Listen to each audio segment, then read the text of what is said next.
नमस्कार दोस्तों, आप सभी का फिर से स्वागत है आज के और एक इंटरेस्टिंग फैमिली स्टोरीज में। तो आइए दोस्तों, बिना देर किए हुए कहानी को शुरू करते हैं। अरे सुमन जी, आज तो आपने पूरे घर को ही खुशबू की चाशनी में डुबो दिया है। हमें से तो रहा नहीं गया, इसलिए चले आए आपकी जादुई दुनिया में। वैसे अब बता भी दीजिए कि हम तो अपने लाल की ख्वाहिश पूरी की जा रही है, समय से बनाया जा रहा है। वही तो हम कहे कि इतनी सुगंध की पकवान की है जिसने हमारी नाक को अपने जाल में फंसा लिया है। अच्छा अच्छा, ठीक है, बहुत मस्का लगा लिया। मैं जानती हूँ ये सब आप मुझे खुश करने के लिए कह रहे हैं।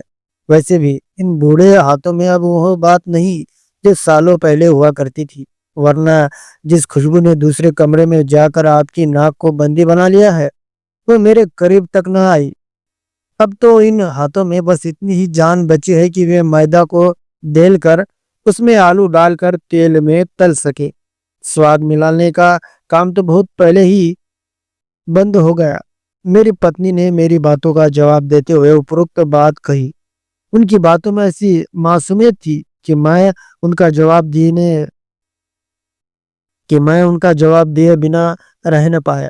देखिए मिसेस सुमन चतुर्वेदी, आपको मेरी पत्नी की बुराई करने का कोई हक नहीं है। बेहतर ये होगा कि आप मेरे और मेरी पत्नी के बीच में ना आए।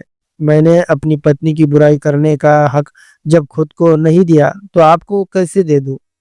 मेरी बात सुन वे फूलों की तरह खिलखिला उठी और मुस्कुराते हुए कहा, वैसे मिस्टर चतुर्वेदी, आपकी जानकारी के लिए बता दूं कि मिसेज चतुर्वेदी आपकी पत्नी है और मैं ही मिसेज चतुर्वेदी हूँ। ये कहकर वे और जोर जोर से हंसने लगी।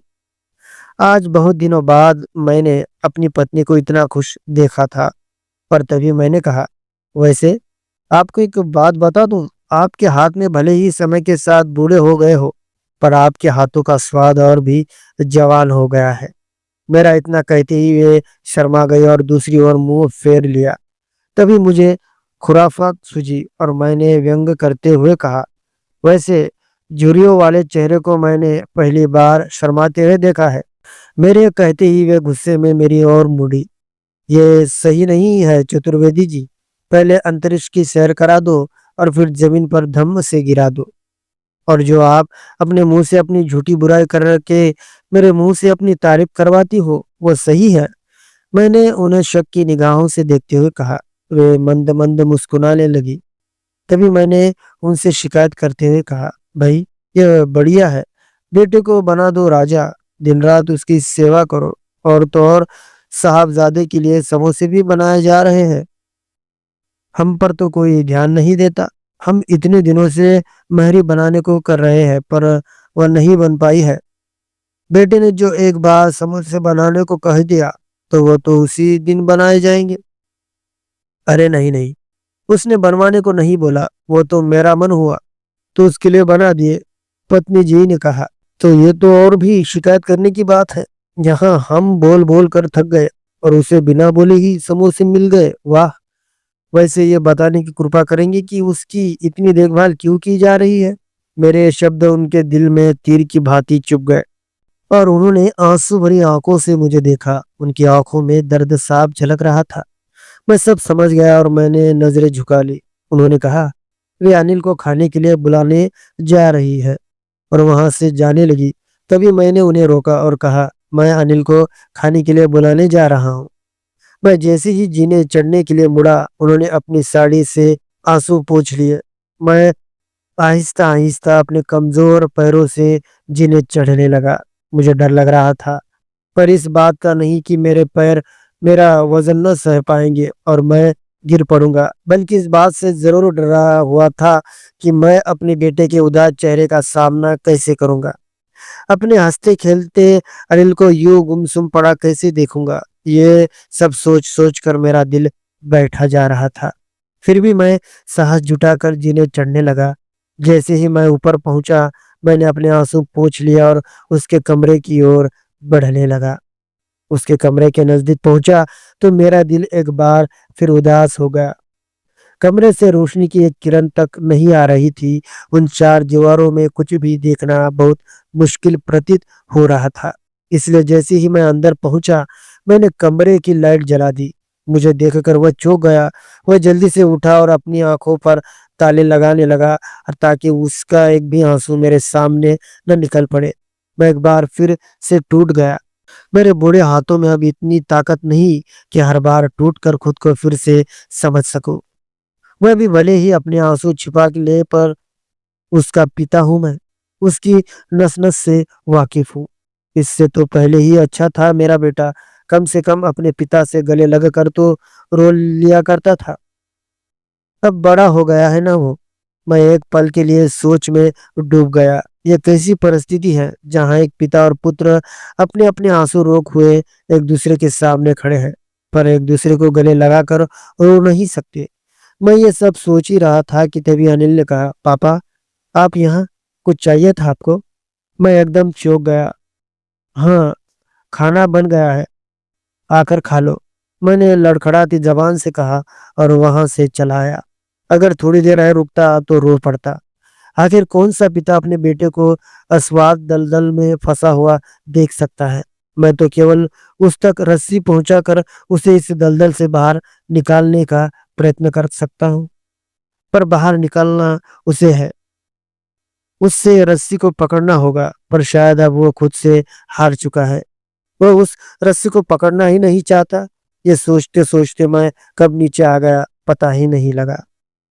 मेरे कदमों की आवाज से सुमन रसोई से बाहर आ गई। उनकी उम्मीद भरी निगाहें मुझे और ज्यादा परेशान कर रही थी। इसलिए मैं चुपचाप अपनी झुकी हुई निगाहों लेकर खाने की मेज पर बैठ गया। एक माँ अपना उदास चेहरा ले वापस रसोई में सबके पेट भरने का इंतजाम करने लगी। पर अभी भी उनकी उम्मीद उनके साथ थी। वे इस उम्मीद में थी कि कम से कम आज तो उनका बेटा अपने मनपसंद समोसे को मेज पर सजा देख पेट भर कर खाना खा लेगा। पर जिस अनिल को मैं ऊपर देख कर आया था, उसका खाना खाने का कोई इरादा नहीं लग रहा था। मेरे सामने एक माँ थी जो अपने बेटे के लिए मेज पर समोसे को सजा रही थी। पर उन थालियों में केवल समोसे नहीं थे, उसके जज्बात, उसके बूढ़े हाथों की मेहनत, उसका प्यार और शायद उसकी आखिरी उम्मीद। पर मैं तो ये भी यकीन के साथ नहीं कह सकता था कि आज उसका बेटा खाना खाने आएगा भी या नहीं। मेरी सारी उम्मीद तो पहले ही टूट चुकी थी, पर मैं नहीं चाहता था कि एक माँ की उम्मीदें टूटे, क्योंकि मैं जानता हूँ कि कितना दुख होता है उम्मीद टूटने पर। इन सब की जड़ एक शब्द है, मेरे बेटे का अस्वाद में जाना, मेरी पत्नी की आंखों में दुख का समाना, मेरी सारी उम्मीदों पर पानी फिरना। आज इस सब एक शब्द ही वजह से है, नौकरी। मेरा बेटा करीब 32 साल का होने को आया है, पर उसकी आज तक सरकारी नौकरी नहीं लगी। पर मेरे बेटे को दुख नहीं होता तो और नहीं मुझे होता। अगर वह पढ़ाई न करता, अच्छे से तैयारी न करता, उसने जो जी जान लगा दी थी, उसका कमरा भी पुस्तकालय बन चुका था। और केवल नाम का ही नहीं, उसमें हर एक किताब मिल जाती थी जो भी चाहिए। वह रात को 2-2 3-3 बजे तक न सोता था, बस पढ़ता रहता था। उसकी लगन व मेहनत आज उसके किसी काम की नहीं आ रही है। ये सब उस दिन शुरू हुआ था जब उसका पीएससी का परिणाम आने वाला था। उस दिन हम सब अपने हंसते खेलते अनिल के साथ इसी मेज पर बैठकर उसकी परीक्षा के परिणाम आने की प्रतीक्षा कर रहे थे। पूरे घर में शांति थी। अनिल ने हमसे बड़े आत्मविश्वास से कहा था, देखना मम्मी, देखना पापा, इस बार तो मेरा चयन होकर ही रहेगा। इस समय उसकी वाणी में जो जोश व उत्साह था, उसने हमें भी यकीन दिला दिया था। लगातार 3 बार असफलता मुंह देखने के बाद इस बार मेरा बेटा जरूर सफल होगा। हमने बहुत उम्मीदें जोड़ ली थी उस परिणाम से, परंतु जैसे ही उसके परिणाम सामने आए, मेरा बेटा बहुत उदास हो गया। उस दिन पहली बार उसने अस्वाद दलदल में अपना पहला कदम रखा था। वह उस रात कुछ भी न बोला। उस दिन मुझे भी बहुत बड़ा झटका लगा था। उस दिन घर में 3 लोग थे, पर मेरा घर किसी खंडर की भांति लग रहा था। सब निराश थे, पर हम में से कोई भी इस बात का जिम्मेदार अनिल को नहीं मान रहा था। पर उस दिन जाते जाते उसने मुझे एक बात बोली थी, मुझे माफ कर दो पापा, मैं आपके लिए कुछ भी नहीं कर सका। उसके बाद हमने अपने पहले वाले अनिल को खो दिया। उसे लगता है कि उसने हमारी उम्मीद तोड़ी है, वह हमारे लिए कुछ नहीं कर सका। पर मैं उसे कैसे बताऊं कि एक बार फिर जब मैंने अपनी भावनाओं को व्यक्त करने के लिए शब्दों को तलाश तो मैंने अपने शब्दों को खाली की पाया। मैं अपनी भावनाओं को व्यक्त नहीं कर सकता। इतना कहूँगा कि मेरा दर्द वही माली समझ सकता है जिसने बड़े प्यार से अपने बाग को फूलों से सजाया, पर उसने अपनी आँखों से अपने फूलों को मुरझाते हुए देखा हो। पर मुझे अपने आप पर पूरा भरोसा है कि मैं अपने बेटे को इतना इतना काबिल बनाया है कि उसे जीवन व्यापन करने के लिए दूसरों का सहारा लेना ना पड़े। मैं ये सब सोच ही रहा था कि तभी अनिल ने नीचे आ गया। उसे देख हम दोनों बहुत खुश हुए और उसके लिए थाली में गर्मा-गर्म समोसे रख दिए। पर समोसा को जितना मेरा पुराना अनिल प्यार करता था, शायद नया नहीं। इसलिए उसके चेहरे के भाव समोसे देखकर भी न बदले। अचानक मुझे वह दिन याद आ गया जब सुमन ने उसके लिए समोसे बनाए थे और वह सारे खा गया था। सुमन को बस एक ही समोसा मिल पाया था। हाँ, हाँ, वो दिन याद करके आज भी मेरी हँस छूट जाती है। उस दिन समोसे देखकर अनिल के मुंह पर जो इंद्रधनुष के 7 रंग विराजे थे, वे न जाने कहाँ गुम हो गए। तभी सुमन ने मुझे विचारों की नींद से जगाते हुए कहा, "अरे! आप भी खाइए ना।" "हाँ, हाँ," मैंने हड़बड़ाहट में कहा। पर मैं तब जैसे ही मैंने समोसे का पहला कोरा खाया, मैं तो मंत्रमुग्ध हो गया। समोसे तो लाजवाब बने हैं। मुझसे तारीफ किए बिना रहा नहीं गया और मैं बोल पड़ा। मेरी बात सुनकर सुमन मुस्कुरा पड़ी और कहा, पर लगता है हमारी अनिल को अच्छे नहीं लगे। ये बात सुन अनिल ने कहा, अरे! वो कुछ कहता कि उससे पहले ही उसके फ़ोन की घंटी बज गई। उसने फ़ोन उठाया और कहा, अरे अतुल कैसे हो? फ़ोन अतुल का था जो अनिल का पक्का दोस्त था। अतुल अक्सर हमारे घर आता-जाता रहता था, इसलिए हम दोनों भी उससे अच्छे घुल-मिल गए थे। बड़ी ही नेक दिल लड़का है वो। अपने बेटे के मुँह से अतुल का नाम सुन हम दोनों बहुत खुश हुए। सोच रहे थे कि चलो अतुल से बात करके हमारे बेटे का मन थोड़ा बहल जाएगा। तभी अनिल बोला, अच्छा ये तो खुशी की बात है, हाँ, मैं ज़रूर आऊँगा।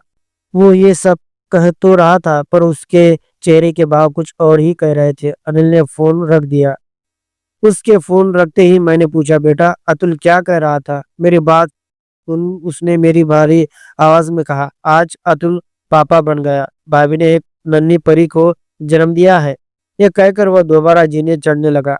पर हम में से किसी की भी हिम्मत नहीं हुई कि उसे रोक ले।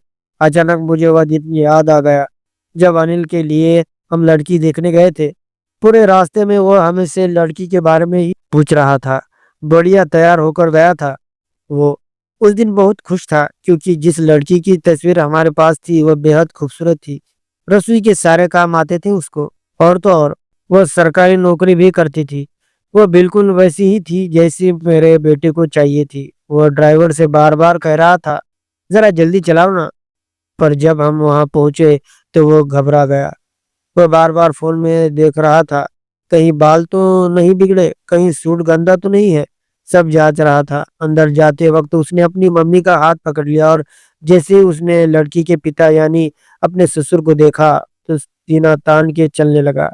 उसकी हरकतें देख हँसी नहीं रुक रही थी, पर जैसे ही लड़की बाहर आई, तो शर्म के मारे लाल पड़ गया था। उसकी कुछ कहने की हिम्मत ही नहीं हो रही थी। आखिरकार लड़की को ही पूछना पड़ा था, क्या हम अकेले में बात कर सकते हैं? हम सबकी हँसी छूट पड़ी थी, पर शायद ये कुछ पलों की ही मेहमान थी क्योंकि कुछ ही देर बाद वो लड़की गुस्से से तिलमिलाते हुए बाहर आई और हमारा बेटा उसके पीछे भागते-भागते वो आते ही बोली, "पापा मैंने आपको कहा था ना कि मेरे सामने उसी लड़के को लाइएगा जो सरकारी नौकरी करता हो, तो फिर इस बेरोज़गार को मेरे सामने लाकर खड़ा क्यों कर दिया? क्या आप मेरे जीवन की डोर उसके हाथों में सौंपना चाहते हैं जो अभी तक खुद के पैरों पर खड़ा तक नहीं हुआ है?" उसकी बातों से हम सब समझ गए थे कि क्या हुआ था। उसकी बातों से ही पता लग गया था कि वह कितनी मूर्ख और बदतमीज लड़की थी। हम वहाँ से फौरन उठे और अपने बेटे को साथ लेकर चले आए। गाड़ी में वह बहुत गुमसुम था, तो उसे समझाने के लिए मैंने उससे कहा, जो हुआ अच्छा हुआ। कम से कम हम अपने घर की जिम्मेदारी के एक मूर्ख को तो न दे बचे। तभी सुमन ने भी मेरी हाँ में हाँ मिलाते हुए कहा, और नहीं तो क्या, हमारे बेटे के लिए तो इससे भी अच्छी-अच्छी लड़कियाँ इंतज़ार कर रही होगी। तब जाकर अनिल ने हमसे कहा था, उसने गलत क्या किया? वो भी तो अपनी जिंदगी के बारे में सोच रही थी। यह कहकर वो अपनी माँ के कंधे पर सिर रख कर सो गया। और उसकी बात सही भी तो थी। उस दिन जो गाड़ी में सोया वह हमारा पुराना अनिल था, और शाम को जो जागा वो नया अनिल। कि तभी अचानक मेरी नजर सुमन की ओर गई। वे रोते हुए उन समोसों को निहार रही थी, शायद जो हृदय मेरी आंखों के सामने न चाहते हुए भी आ गए थे। वे सुमन की आंखों में भी समा गए।